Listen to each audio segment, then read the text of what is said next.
think quite a lot of you. We're really glad that so many of you have been able to join the session today. And I'll start, and I'll just take a few minutes just to introduce our faculty, so each of you know who they are. And maybe we won't have time for faculty to introduce yourselves, but if you can put in the chat as the international and local faculty, your name and where you're working so that the participants can connect with you. And then I'll introduce our speakers for today. So I'm Erin. I'm a palliative care nurse based in Nairobi, Kenya, and representing CalCHE, which is a global network of palliative care providers trying to find ways to integrate and work together to improve services for palliative care in humanitarian settings. And we're really excited. Today is our second session. So we're into our week 2 of 7 classes for an introduction to palliative care in humanitarian settings. And we have quite a few faculty with us today. I see Ali Hamis is with us. He's one of our national faculty and is a clinical officer based in Dadaab. You can just wave, Ali. We don't have time for everyone to introduce themselves, but it's great for people. You might know a lot of these, your colleagues on the call. We have Vilma, and she is working currently in Canada for a community-based hospice, and she'll be speaking to us later on in the course about communication with patients and families. So looking forward to that. Thanks, Vilma, for being with us. Hannah is on the call. She's a representative from an international NGO through Ireland and is currently based in the UK. And she's learning a little bit more about Project ECHO programming for palliative care. So thank you, Hannah. We also have Dr. Marianne Phillips. She's one of our faculty members from Australia. She'll be speaking next week about symptom management in a pediatric case. And we're really glad you're with us, Marianne. Thanks for staying up late and joining the call. Yeah, great to see you. She's a pediatric oncologist and also supports adolescents and has a specialty in palliative care. Sarah is with us today. Sarah is based in Nairobi, Kenya. She is a palliative care nurse who has experience in hospice care in Canada. And she's currently, she's here in Kenya, which is great. It's great to see you. Sarah will be supporting the program through some case-based teaching, which is wonderful. I see Doris. Doris is with us today. She's also a nurse from Ghana and will be helping with some case-based teaching in the future. Shruti is from Project ECHO India. She's helping us with administrative aspects of the program for today, which is great. And I think that's it. I can now introduce our speakers for today. So I'll start off with Dr. Megan Doherty. She's a pediatrician and specializes in pediatric palliative care.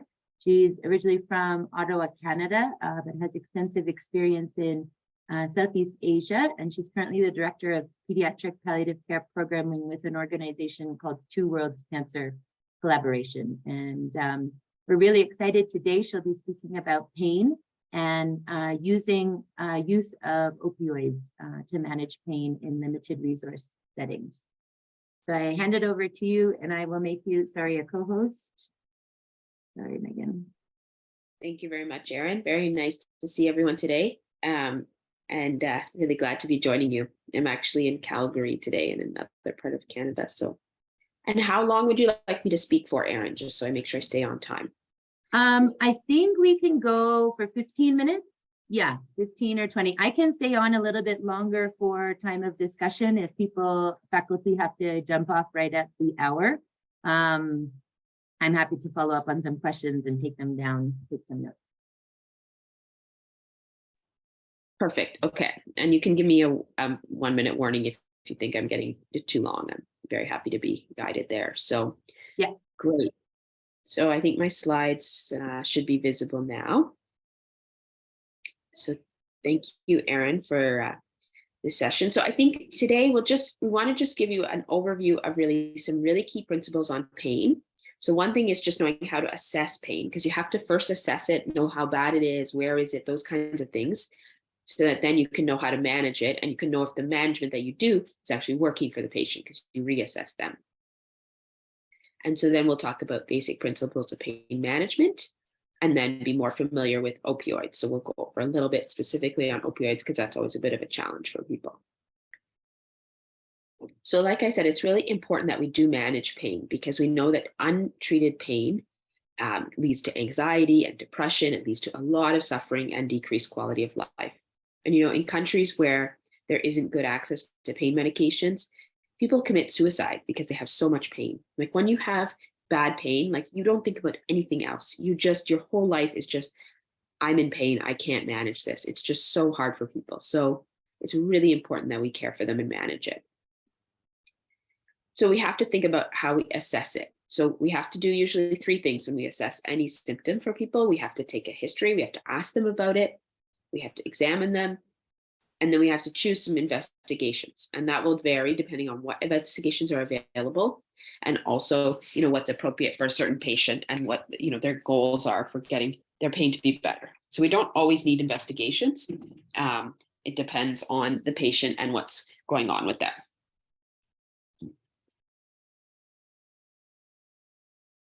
Here are some simple questions that we sometimes say are helpful when you're asking about pain. So you want to quickly be able to ask a few things to better understand the patient's pain. Here are some good things to ask. What? What kind of pain are you having? What does it feel like? Where is it? When, meaning when did it start? The timing and duration, meaning is it there all the time? Does it come and go? When does it come? When does it go? How long does it last when it comes? Any treatments that you've tried for it, anything that helps or doesn't help it, anything that causes it to change, like anything that causes it to get worse or get better, and anything the patient thinks is causing it. Often the patients are very insightful. They kind of know what's going on and, they can be the ones who have a good feeling about what's causing the pain. And this is just a very brief overview, so I apologize. I won't go into a lot of detail on each of these things. And then we have a couple really useful pain scales. So these 2 are self-report, meaning that you have to ask the patient and they have to tell you the type of pain, how much pain they're having. We use these to say, how severe is the pain? So maybe you've heard of this one before, where 0 is no pain and 10 is the worst possible pain you can imagine. And you can ask the patient, what number is your pain between 0 and 10 after you explain that to them. And then on the bottom, we have what we call the FACES pain scale revised. So this was developed by researchers who study pain, and it was developed from them asking children, they said, okay, draw what it looks like when you're in pain. They asked children to do that. And then they took these drawings that children had done, and they were able to kind of combine them and make these faces. So these faces actually really well represent what a child feels like when they're in pain or what they feel they look like. So the idea is you ask the person, you say, this face shows no pain. The faces show more and more pain up to this face, and you show the 10 face, that shows very much pain. And then you ask the person, point to the face that shows how much pain you have now. So this is allowing them to tell you. So you don't match it up to their face. You actually have to ask them to tell you. So this works on children as young as 4 or 5, and you can use it all the way up to adults as well, if they seem to do well with it. Now, if the other scales aren't working, one that's really basic, like if the patient's really having trouble communicating, is just to say, do you have a small pain, a medium pain, or a big pain? This is very basic, but sometimes you just need a bit of a sense and the patient's not communicating well with you. And using your hand actually helps, okay? People think about pain as a quantity, as a thing. So if you show them, it actually helps them make a decision about how it is. So the part of the scale is not just saying the words, it's also using your fingers. And then we have this scale, which looks very busy, and I apologize, so don't worry, you don't have to read it all now. But this is called FLAC, which stands for these 5 things: face, legs, activity, cry, and consolability. And for each item, there is a description of 0, 1, or 2. And so for each of these 5 things, you look at these descriptions and you pick which one the patient most has. This is observed from your observations.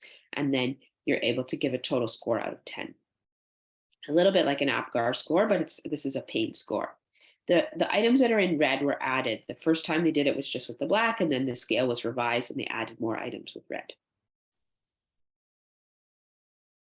So that's all I'll say about assessment of pain, just a very brief overview. We use those 7 questions, and then we can use these pain scales. We showed you 2 types, the 0 to 10 and the faces, and then the flat scale if the patient cannot communicate or is a very young child. And there are many other pain scales. There are specific pain scales for newborn babies, for premature babies. And again, as you get more expertise in your own area, then you work with your organization to select a good pain scale for your patient population. So then we have these WHO, World Health Organization guidelines for pain. And we have to think about, okay, which patients should we use these pain treatment guidelines for? So these are the patients that we're talking about. And this goes back a little bit to what we talked about last week in terms of which patients need palliative care. So we're talking about patients with cancer-related pain, patients with other palliative care illnesses, such as end-stage heart failure, kidney failure, etc. So these are the patients where we should be using the WHO pain guidelines that I'm going to tell you about. And we want to emphasize that patients who just have chronic pain but don't have a life-threatening or life-limiting condition or a very serious illness, then these guidelines are not for them. These are not designed for that. And actually, chronic pain is a complex subject, so I won't go into in detail. But just to say that, you have to think about how long is the patient going to need opioids and such. So, okay. So here are the WHO principles. The World Health Organization tried to make it very simple for us so we can have these principles for how we manage pain.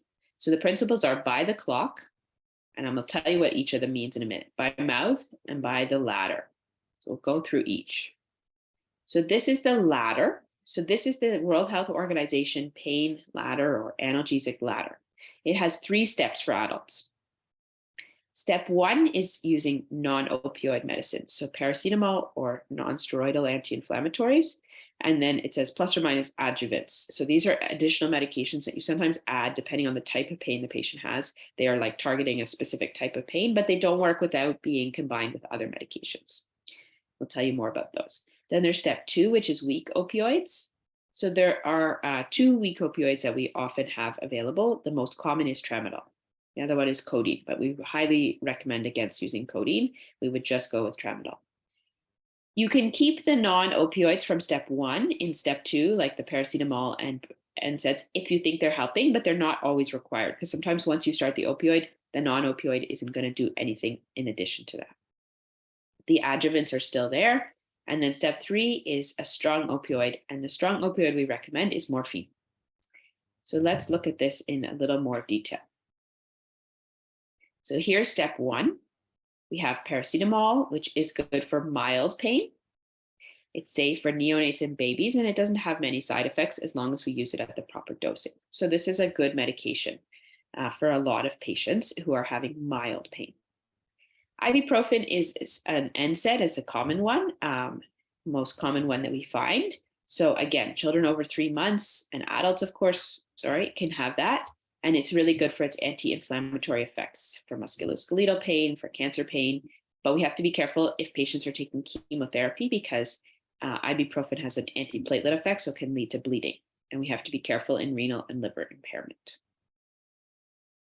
Step 2 is tramadol, as I mentioned, and we've given the dosing here. So it's 100 or 50 between 50 and 100 milligrams every 6 hours. Typically, you would give 4 doses per day because the maximum dose is 400 milligrams a day. So that's the thing with weak opioids is that they have a maximum dose. We can only use them up to a certain dose. We can't keep going above that dose or else we get toxicity.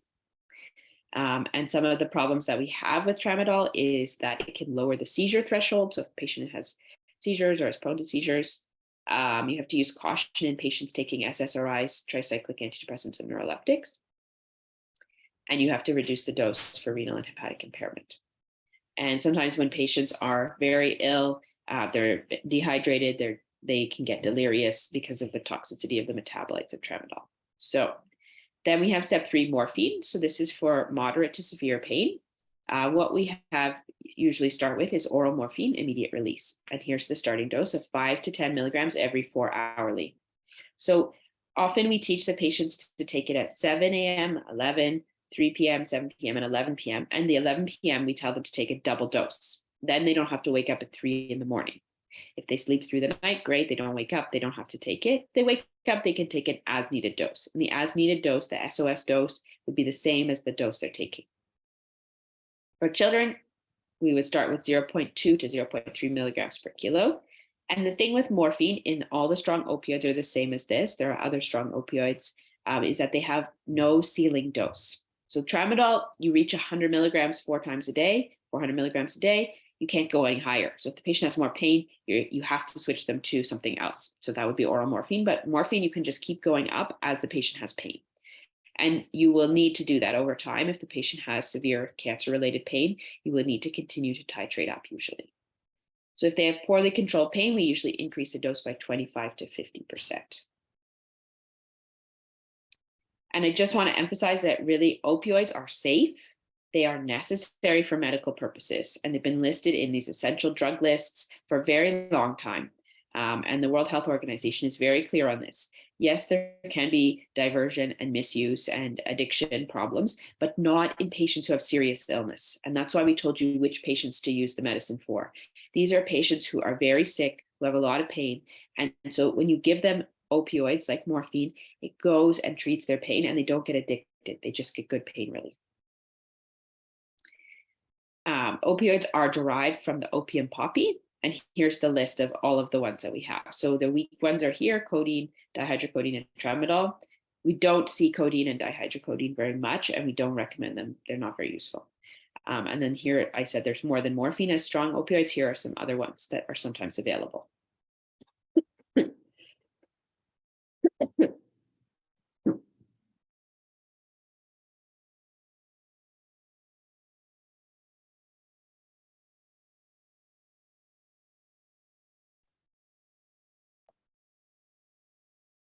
Sorry, I'll just go back. And maybe as Annalise, are you able to just talk about what's available in the camp situation? Annalise is not on the call. Okay. I think she went on her R&R, but yeah, Ali Hamis has also been working in the camp for quite a while. Do you mind, can you see Megan's slide? Ali? Yeah, Erin, you said come again. Can you see the slide on your phone? Yeah, I've seen. Do you mind speaking to the fact that in the DAB we often use tramadol? We are currently using morphine and tramadol in the DAB camp. We have it there in our store.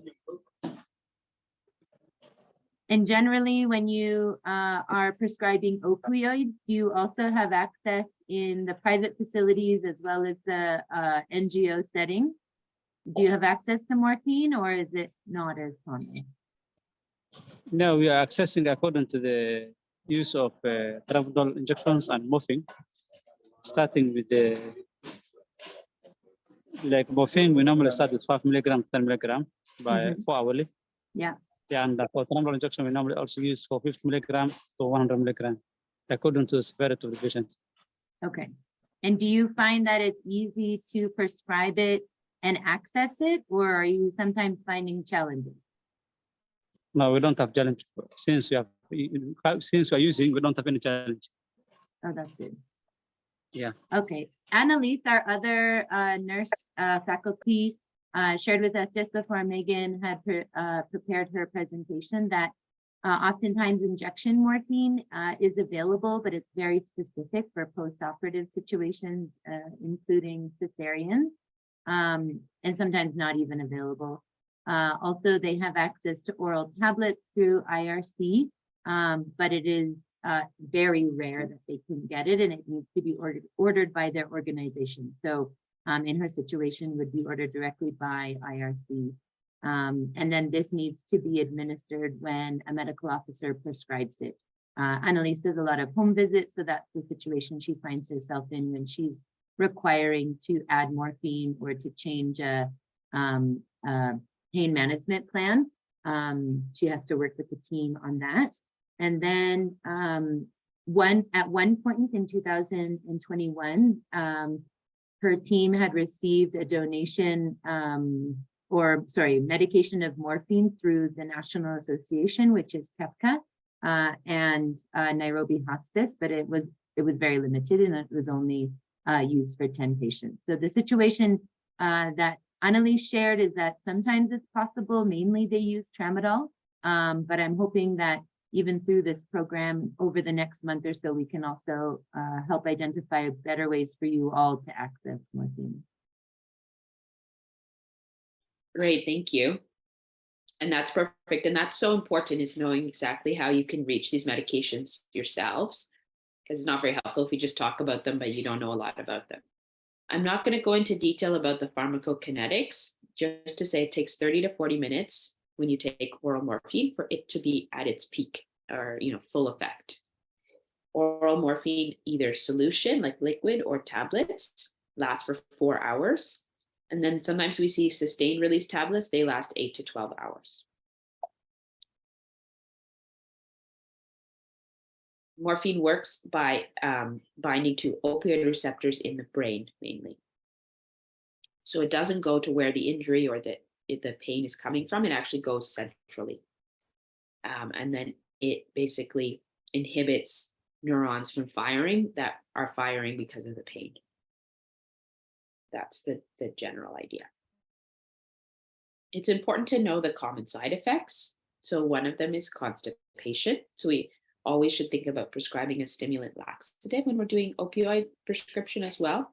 One that's useful sometimes is Laxena, or you can use even more of an osmotic laxative like lactulose, or whatever's commonly available is okay. Sometimes patients get a bit of nausea at first when starting or going up on the dose of opioid. We recommend trying a low dose of metoclopramide or haloperidol. Drowsiness or fatigue is usually mild and temporary. If the patient is very drowsy, that is not necessarily because of the opioid. We would be wondering if there's something else going on. Sometimes though, if patients have had a lot of pain and they have not been sleeping because they've been having so much pain, the first couple of days after they start taking good pain medication like opioids, they might be more sleepy because they are catching up on all the sleep they missed. I mentioned about the difference between tolerance and addiction. I talked about addiction being this psychological dependence and this desire to take the drug for its psychoactive properties. This is different than tolerance. Tolerance means that over time, if you take opioids, you have to increase the dose to get the same effect. This is because your body makes more opioid receptors, and so you have to take more to bind all these receptors. So we know this happens. So we tell you about this because the patient will come back and say, I need a higher dose, I need more, I'm having more pain again. It's not that they're addicted, that's just a normal biological phenomenon. Overdose occurs if you take a much higher dose of opioid than you should, much higher than the dose prescribed, as we've described.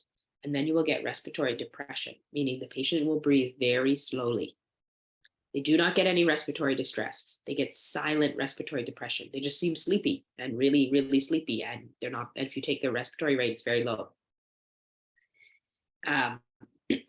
But that doesn't happen with just the normal doses. And then toxicity occurs if they take a lot of opioid for a long time and they're poorly hydrated, and they get basically hyperalgesia, where they get more pain, they get myoclonus, and then you need to give them hydration and switch. But I don't think at the doses that you're giving that you're going to see very much of this. I just tell you about it. We talked about the dosing for oral morphine. So you should start with the syrup or the immediate release. And sustained release is only once the patient's on a stable dose. If you have the sustained release tablets, you can switch them to that. You just convert the total dose they're taking up the immediate release, and you divide it into 2 daily doses. These groups, you have to just be a little more careful with your considerations about prescribing. And I think lastly, just to wrap up, just mention these myths. So sometimes people think, oh, we should only keep the morphine for the very end when the patient's dying, because otherwise it won't work. That's not true. You can start morphine once they have moderate to severe pain, and then you can give it, you can just titrate the dose up and it will work all the way. I've done this before. I've done this many times. I can tell you that it's okay. Morphine should not hasten death. We know that actually giving good palliative care, people live longer. We're not expecting that, but studies have been done now, and it's very clear that people who get good palliative care live longer than those who don't. So morphine's helpful. It's part of that. It's about giving people good quality of life with less suffering. And morphine causes addiction. We talked about that's not the case. And so thank you very much. I'll wrap up there and back over to you, Erin. Thanks a lot, Megan, and I hope your cough gets better as you start your day. It's very early for Dr. Megan in Canada. It's just 6:30 in the morning for her. So, but thanks a lot for that. I think we may open it up for questions through the chat because I know Dr. Omar actually has to head out fairly soon. And I think we also find that we can do a lot of learning as we talk about specific patient cases. So that's a big part of our Project ECHO. So we will shift over, and maybe Megan, if you can look out for the chat as well as our other faculty. If you have any particular questions about morphine, if you also are struggling with some of the myths that Dr. Megan had shared, please do share. This is a safe community online where we want you to feel okay to ask questions. No question is a silly question, but just put any question in the chat. And I'll now take a minute to introduce Dr. Omar. Dr. Omar is our clinical oncologist in Garissa Regional Cancer Center in Kenya. He has recently joined our faculty team, and we're really grateful for that. And he's going to be now presenting a case on pain. And I'm hoping that through this, we can also further the discussion about what we can learn related to palliative care.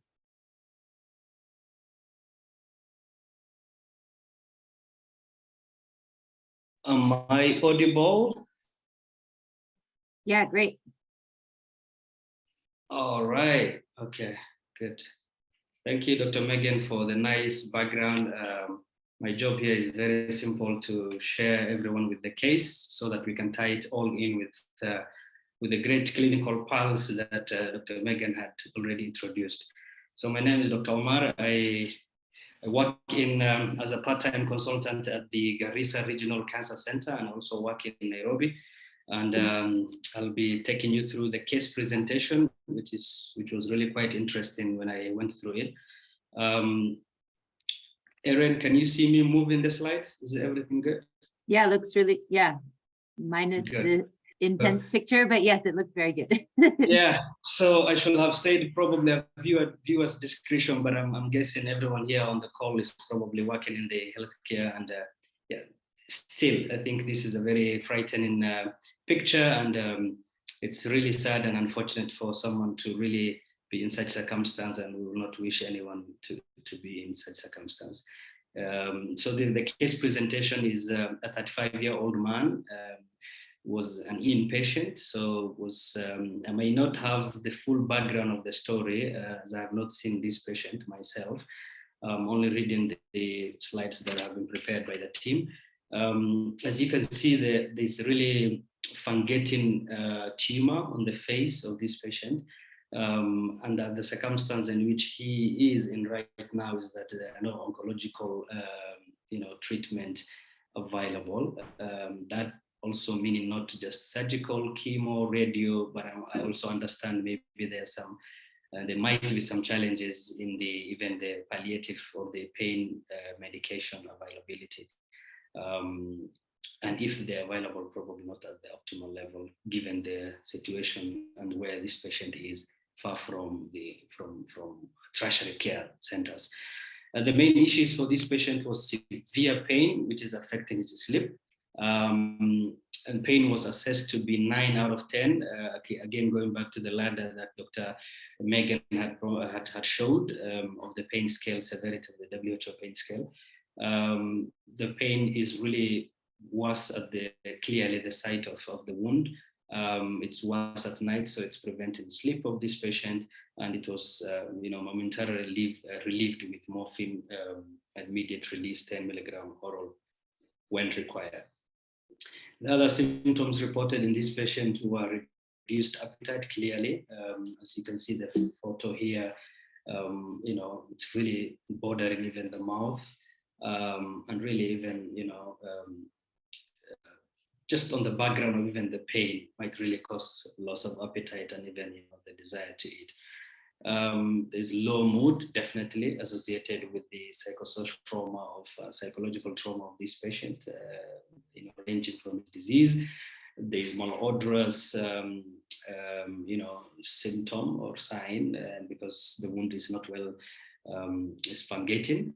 There's bleeding, definitely because of the wound, and then there's itchiness at the wound site as expected. The gentleman is a married man who is with 5 children, is a father, and he's been in the inpatient care for a while. He subscribes to the Muslim faith. The pain management. So the questions for this patient was, how was the pain managed for this patient? Which medication were used and at what dose? Morphine was given, instant release, 10 milligram every 4 hours, and then PRN, which is in line with Dr. Megan's talk. Regular bisocodil was also given, lacto plus lactose, and this was to also counteract the side effect of the morphine. Upon getting this dosage in, pain reduced, slightly from 9 to 6 out of 10, and sleep has improved. And then he was put on a 3 to 4 hour schedule of PRN morphine. And then I think it was increased again to 20 milligram. Remember, the first one was 10 milligram every 4 hours, and then now it was increased to 20 milligram every 4 hours with the same supportive treatment and dressing of the wound. Pain was controlled. Then morphine was further increased to 60 milligrams sustained release every 12 hours, BD, twice daily, with again the similar and supportive wound dressing and the supportive drugs. The itch has also improved. The itchiness has improved with the use of antihistamine. Sleep has improved. The mood somehow improved. The odor of the wound has somehow improved using the crushed metronidazole tabs, and the bleeding was temporarily arrested with the use of tranexamic acid, which is anticoagulant sort of function. The key questions for this discussion, to tie into the prior talk by Dr. Megan, is how do we select an appropriate pain medication and develop an appropriate pain management plan? Okay, what is the starting dose of morphine? How is it titrated? This has already been captured, but is open for discussion. And what are the side effects of morphine, and how can they be prevented and managed? And that is the end of the case presentation. Erin, before we open questions, briefly, Yeah. I also had some questions Yeah. on this case. Yeah. I wanted to know which subtype of this head and neck cancer was. Has there been any active oncological treatment? I think that was mentioned. There was no any treatment given, cancer-related treatment, apart from the supportive pain medication. Yeah. So, but I'm just curious, how did it start? If anyone remembers the story, maybe one of the clinical officers who saw the patient. When you say head and neck, this is a huge area, but where did that exactly?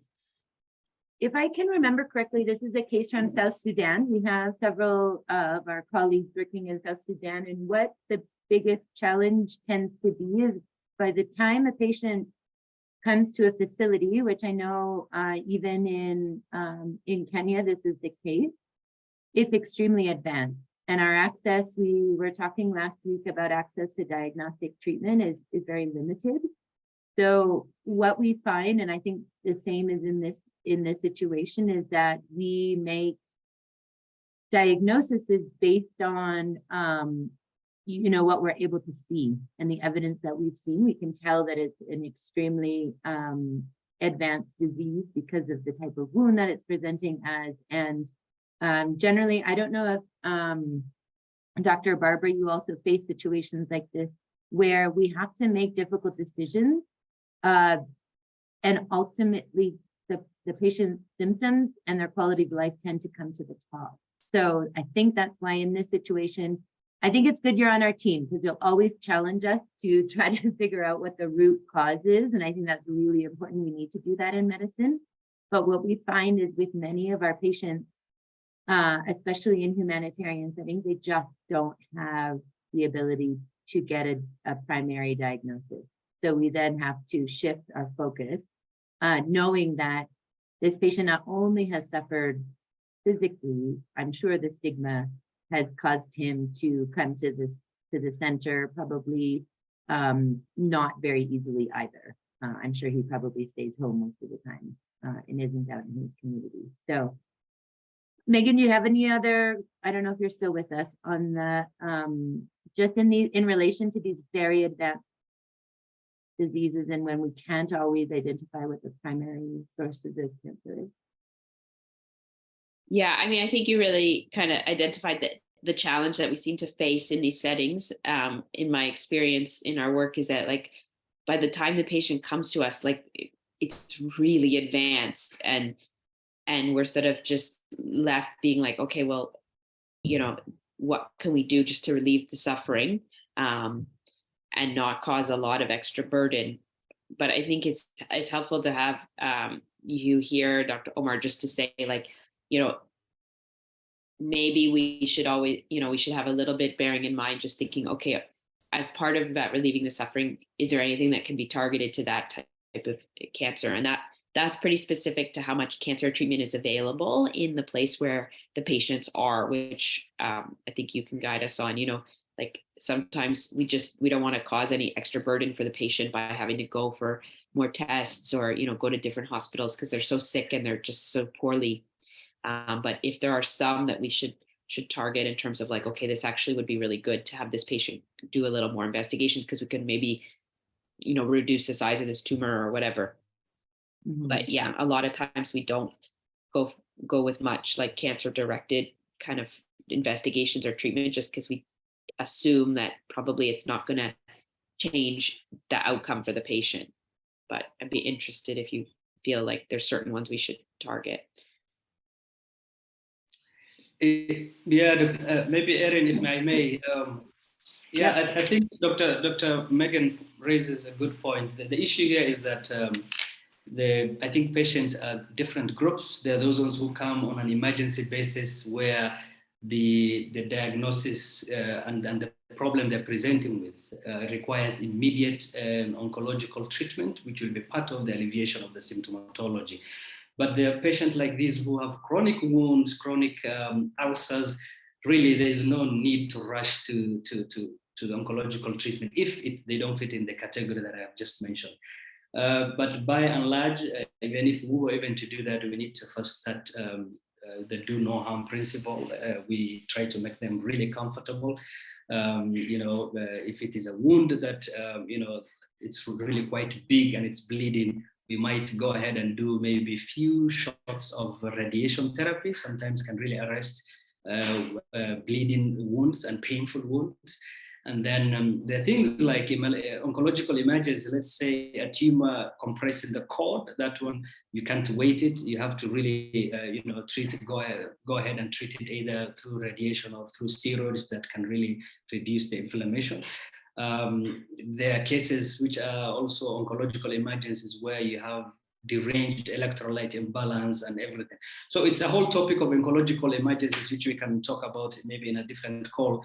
But I think by and large for a case like this, yes, first time when they come and they have such a chronic wound and the background of social issues and economical issues and a bit of negligence that has really gone through for a while, then really you're not here against race. You're not racing against time.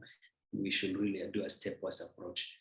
Even like a case like this now, I would really not rush to do the staging of this tumor. Is it only on the face? Has it gone somewhere? Mm-hmm. If you ask this patient, they will never put that as their priority. They just want to, first of all, feel good on what is going on with their pain in terms of their wound, and a bit of counseling to help them actually learn and know what is on their face, because this guy cannot even see anything right now.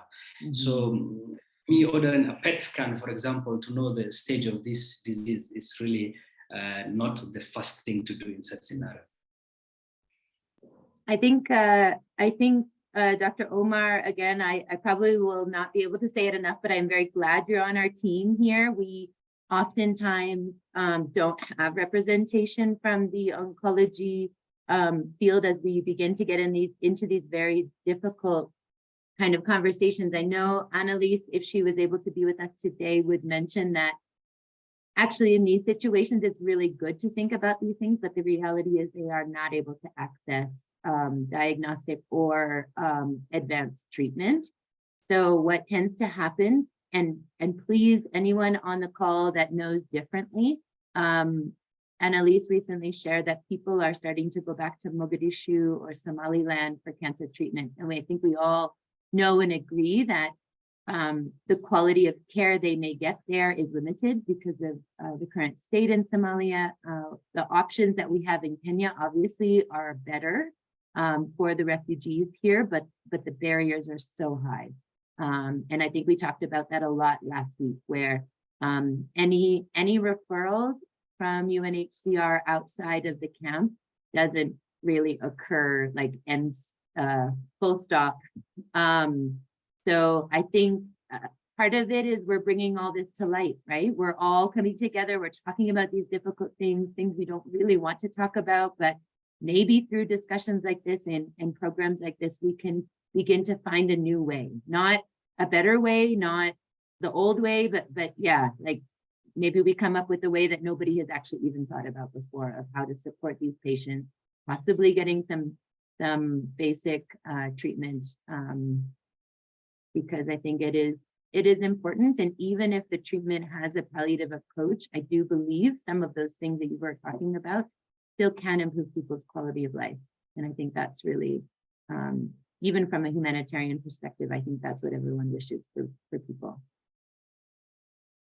There was a few questions on the chat. Maybe Dr. Omar, you could talk a little bit about adjuvant, or do you prescribe morphine, or do you tend to pass that on to our palliative care nurses, who are extremely strong and very good in Kenya? Do you have any comments on adjuvant, Dr. Omar, or you can pass it on to Megan, and she also can take it up. Yeah, sure. No problem. The thing is here in, I think I can, let me talk about the Garissa Cancer Center, which is near the refugee camp where this patient is in right now.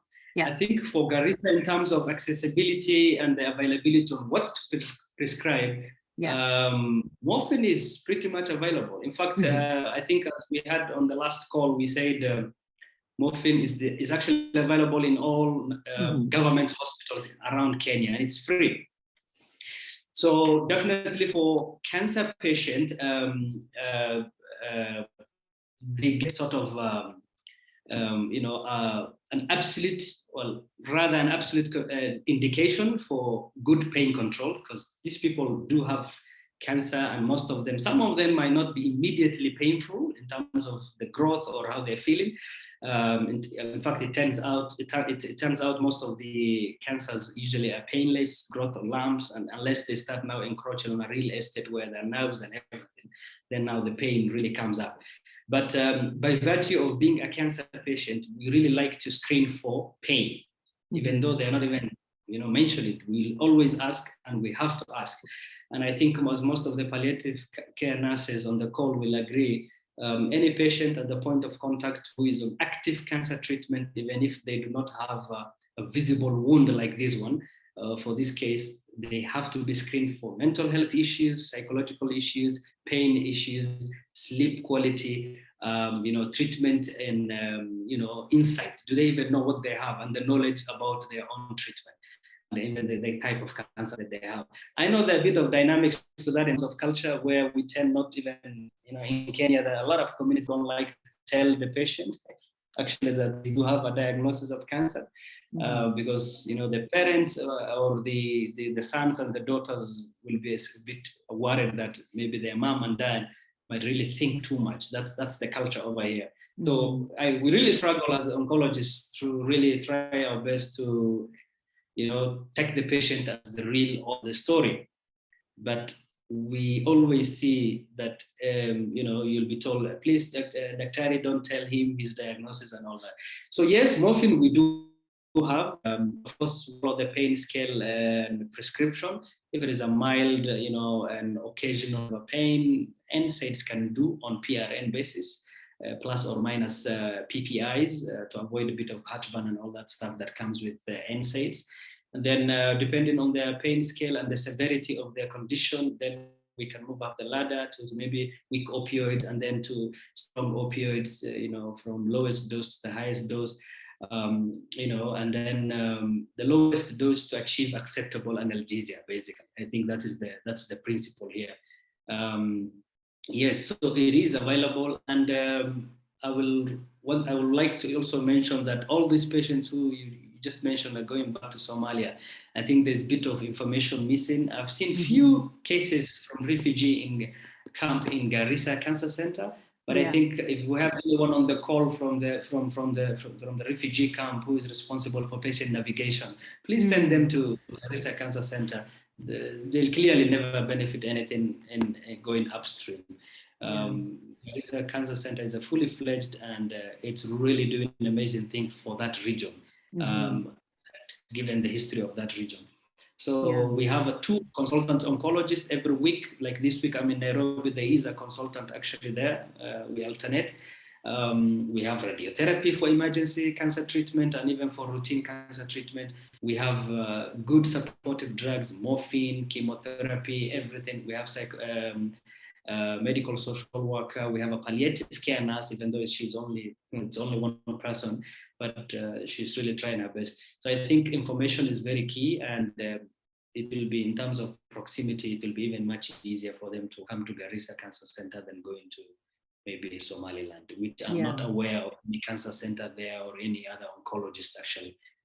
I could be wrong, but we run a lot of East Africa projects, consortium oncologists. Yes, I'm not aware of any new person or center in that area. I'm not aware of any at the moment. Yeah, in that situation, I think what happened is she had surgical intervention, and then, obviously it relapsed. So it wasn't really the best situation for the patient and family, financially, emotionally, and then the outcome, it wasn't, a curative intent in that way.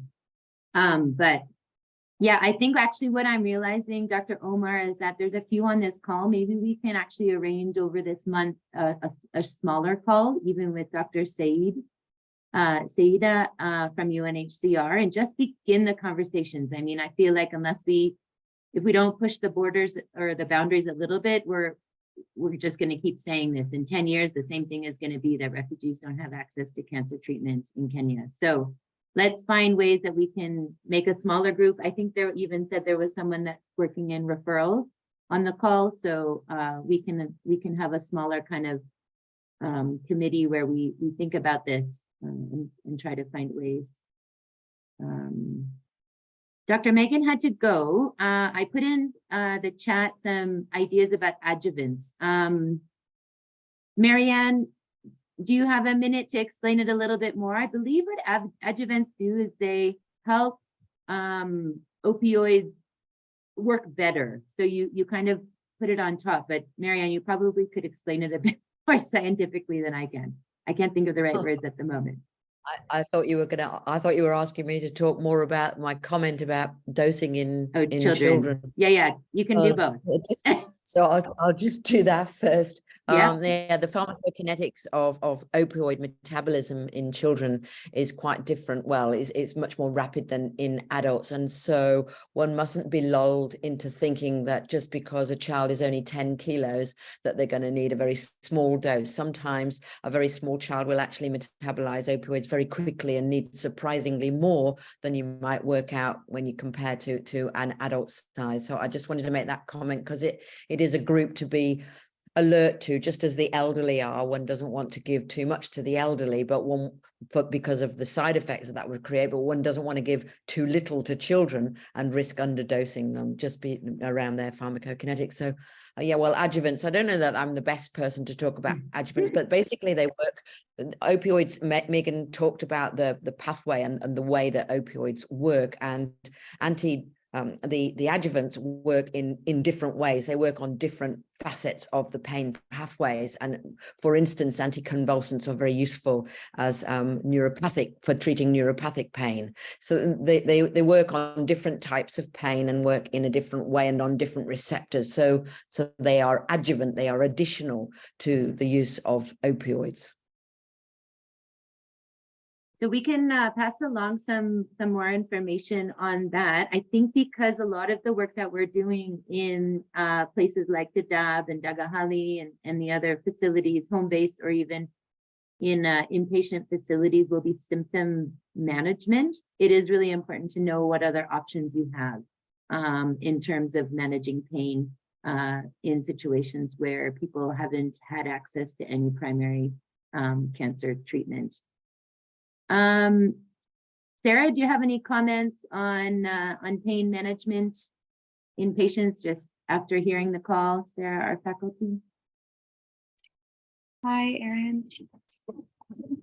So I think things were really clearly described in the presentation from Dr. Megan and Dr. Omar as well. I'm seeing in the chat that some of maybe the biggest barriers here are sort of the restrictions to accessing some of these medications and maybe communication with those who are able to authorize giving these medications. Like, how do conversations like that happen? Making sure that people overnight are getting access to medication when they need it and things like that. So I'm not sure if that's a conversation that, needs to be had between nurses and then the authorized healthcare professional on site, or what's sort of available to them when someone is in a pain crisis. And maybe that's something that can be worked on with your own health unit. How do you develop a plan for when someone gets into a pain crisis and there's no one around or things like that? So those are just some of the things that I was kind of noticing popped up in the chat. Yeah, for sure. And Dr. Barbara, what does your team do with IRC? I'm sure obviously you're not writing prescriptions for all these opioids. I'm sure it is your clinical officers, but what happens, or do you have any comments on that, where people are finding restrictions on getting the medication to patients?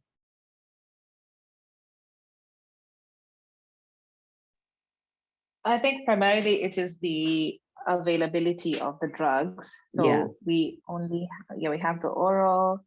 Tramadol isn't a big issue. I think it's pretty straightforward and everyone is comfortable prescribing it.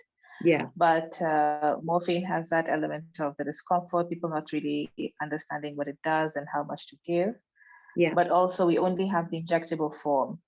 So it can only be given within the hospital premises and again, restricted to the patients and coming out of the operating theater. Yeah. So I think with more sensitization and training and understanding, the safety profile of morphine and possibly expanding to have the oral formulation, that is probably going to change. Yeah. So there is a process for applying for morphine. So we can actually on the side, maybe Barbara, you'll be the person I can connect with at IRC. Anybody on the call with Red Cross? I know MSF has things set up and has been doing immediate release morphine orally for some time. But is anybody at Kenya Red Cross that would be kind of like the point person if I were able to identify how we could get access and requests for morphine in your facilities?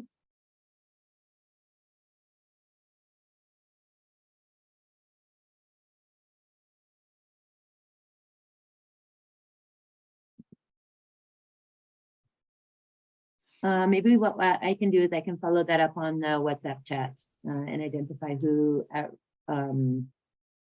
Red Cross that can be. But I think we're running a bit over time. Thank you everyone for being really patient. I know the topic of pain management, pain assessment, and really helping our patients through these difficult times is really an important thing. And I know there's a lot of barriers right now to being able to do that in your facility. So I'm hoping over the next 2 weeks we can have a few breakthroughs on this.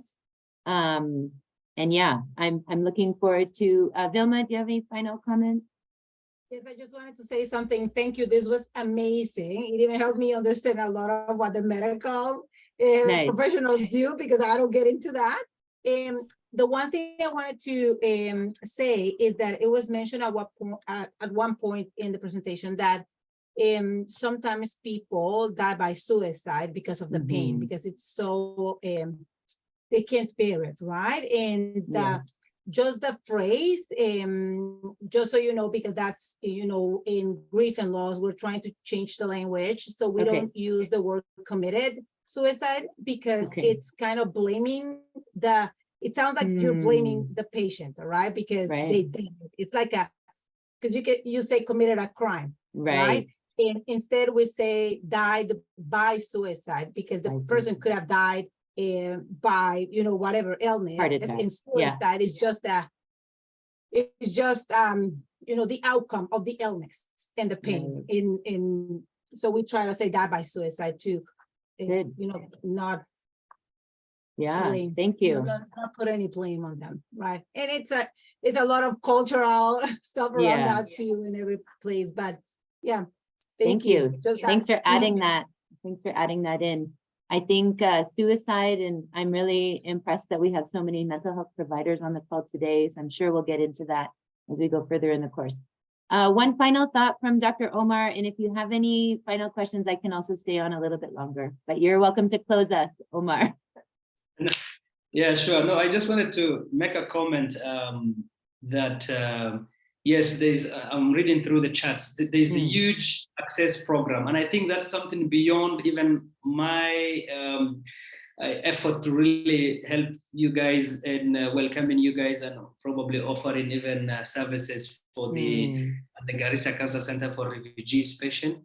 The problem is, I think there might be a bit of policy issue on the mobility of these refugee patients. Maybe a UNHCR, you know, protocol that I have no knowledge of, and it will be really an honor to host you guys if there's a task force or whatever team that can come from UNHCR in one of the weeks that I'm in Cancer Center. It's really 100 kilometers from where you guys are. It's not really far. Garissa is not far from the Dadaab refugee camp. And you know, we can do a bit of introductory call maybe to offer, you know, services to these special population. Really, they really have a lot of unmet need in terms of cancer screening. Even I'm sure there's a whole camp, and those are people who don't get chance to even get to see a specialist or let alone a specialized care or screening such as cancer. So if you guys can work on something like that, we'll be happy to collaborate, definitely in collaboration with the administration of the cancer center. Yes, and then someone asked finally that, are there any charges for morphine in Garissa Cancer Center? No, ideally morphine should be free in the whole country. That is the National Ministry of Health policy. And no one should charge or sell you morphine, especially in public hospitals. Maybe the private hospital might be a different story, but in public hospitals, it's according to the current guidelines, it's free.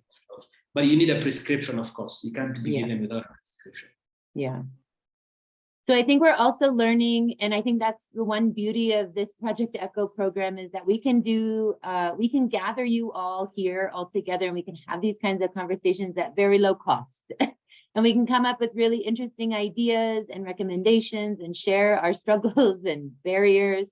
The reality is the care that refugees in Kenya get and have access to is very different than what our national Kenyans have access to. And I'm very proud of the way cancer care is going in Kenya for Kenyans.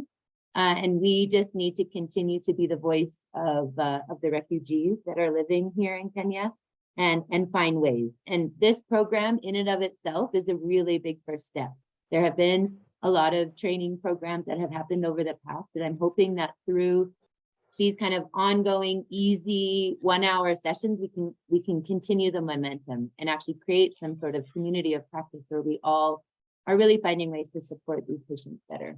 And I know we're talking a lot about cancer care today, but palliative care is encompassing all life-limiting and life-threatening illnesses. So we'll get more into that as we go further on in the course. But thank you so much, everyone. Thanks for being involved in the chat. And we really look forward to seeing you next week.